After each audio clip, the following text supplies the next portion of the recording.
आप देख रहे हैं इंडिया टाउन न्यूज भारत की बात, एक साल बेमिसाल।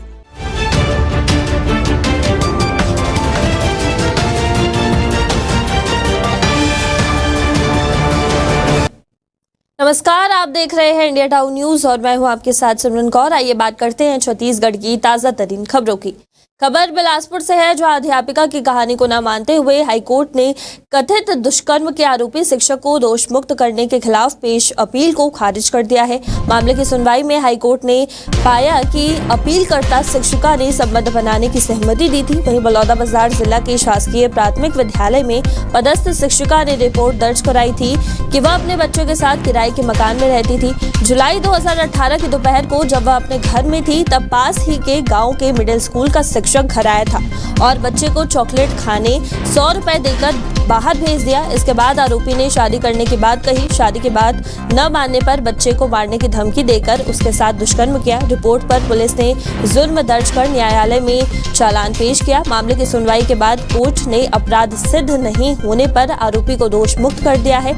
इसके खिलाफ पीड़िता ने हाईकोर्ट में अपील पेश की है। वहीं कोरिया जिले से एक सनसनीखेज हत्या का मामला सामने आया है, जहां पुलिस ने मात्र 24 घंटे के भीतर इस अंधे कत्ल की गुत्थी सुलझा ली है। युवक की बेरहमी से हत्या करने वाला कोई और नहीं बल्कि उसका साला ही निकला, जिसने आपसी विवाद के कारण टंगिया से हमला कर अपने जीजा की हत्या कर दी और लाश को गड्ढे में डाल दिया। वारदात को अंजाम देने के बाद आरोपी ने जीजा की गुमशुदगी की रिपोर्ट थाने में दर्ज कराई। मामले में पुलिस ने आरोपी को गिरफ्तार कर लिया है। वहीं ये पूरा मामला बचरापोड़ी पुलिस चौकी के अंतर्गत ग्राम छोटे सालही गाँव का है। मृतक सुमन सिंह की उम्र लगभग 29 वर्ष थी, जो मध्य प्रदेश के उमरिया का निवासी था और कोरिया में अपने ससुराल में रहता था। सुमन सिंह जेसीबी ऑपरेटर के रूप में काम करता था। इसी बात को लेकर उसका 17 वर्षीय साले से विवाद हो गया। इस दौरान गुस्से में आकर साले ने टंगिया से कई बार सुमन पर वार किया, जिससे उसकी मौके पर ही मौत हो गई।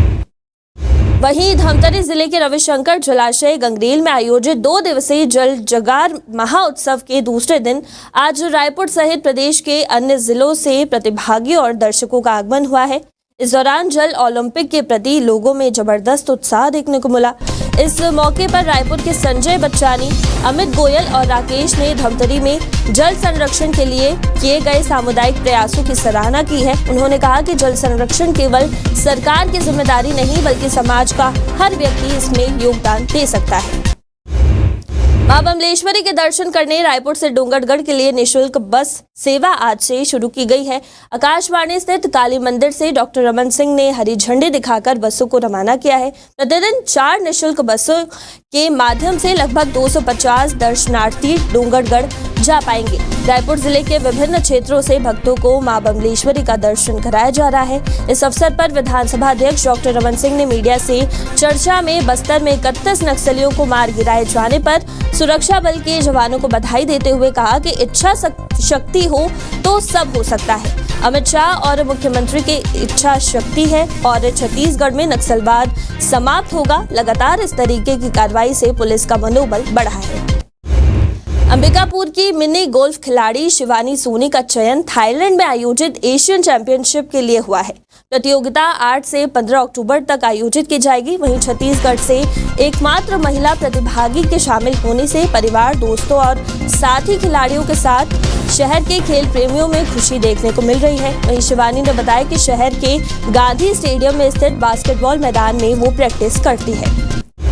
सूरजपुर क्षेत्र के किसान अपनी फसल को लेकर काफी चिंतित है।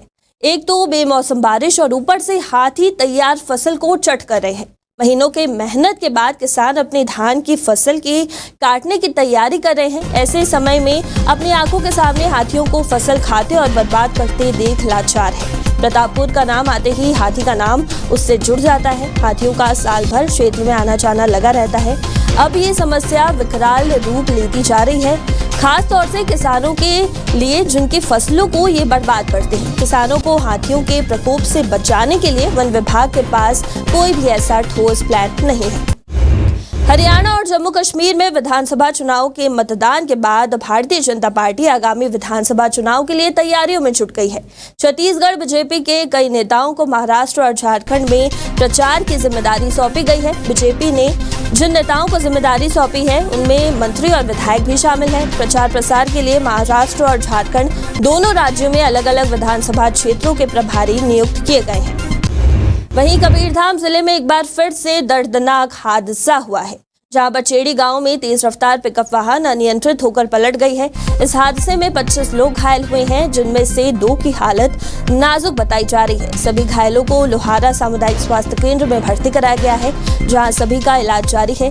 ये मामला लोहारा थाना क्षेत्र अंतर्गत आने वाले ग्राम बचेड़ी का है, जहां आज रविवार सुबह करीब 7:30 बजे के आसपास एक पिकअप वाहन अनियंत्रित होकर पलट गई। पिकअप में 30 लोग सवार थे। हादसे में 25 लोगों को चोटें आई हैं। घटना के तुरंत बाद घायलों को डायल 112 टीम और संजीवनी 108 एम्बुलेंस की मदद से सभी को उपचार के लिए सामुदायिक स्वास्थ्य केंद्र लोहारा में भर्ती कराया गया है।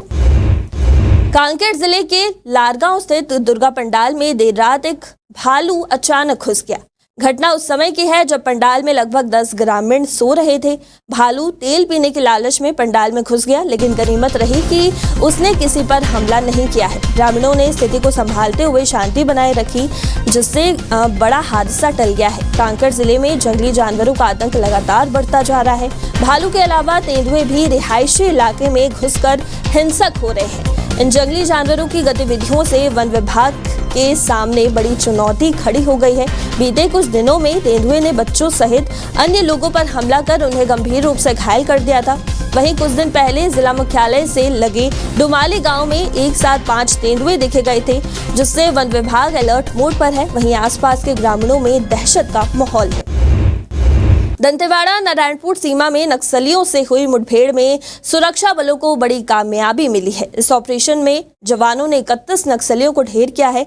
वहीं सफलता के बाद Bastar police IG Sundarraj P ने प्रेस कॉन्फ्रेंस कर इस ऑपरेशन में जानकारी दी, वहीं जिसमें उन्होंने बताया कि मारे गए 31 नक्सलियों में 18 पुरुष और 13 महिलाएं शामिल हैं। इनमें से 14 नक्सलियों की शिनाख्ती की जा चुकी है, जबकि अन्य की पहचान की कोशिश जारी है। मारे गए नक्सलियों में 1 करोड़ 30 लाख के इनामी नक्सली भी शामिल हैं। वहीं Bastar police IG Sundarraj P ने बताया कि इस ऑपरेशन में मारे गए नक्सलियों में 25 लाख रुपए के इनामी नक्सली नीति उर्फ उर्मिला भी शामिल है। इसके अलावा 8 लाख के इनामी DVCM और PLGA कंपनी नंबर 6 के 9 कैडर भी इस मुठभेड़ में मारे गए हैं और अब तक 15 नक्सलियों की शिनाख्ती की जा चुकी है, जबकि अन्य की पहचान की जा रही है। छत्तीसगढ़ की ताजा तरीन खबरों में अभी के लिए सिर्फ इतना ही। फिलहाल मुझे दीजिए इजाजत। नमस्कार।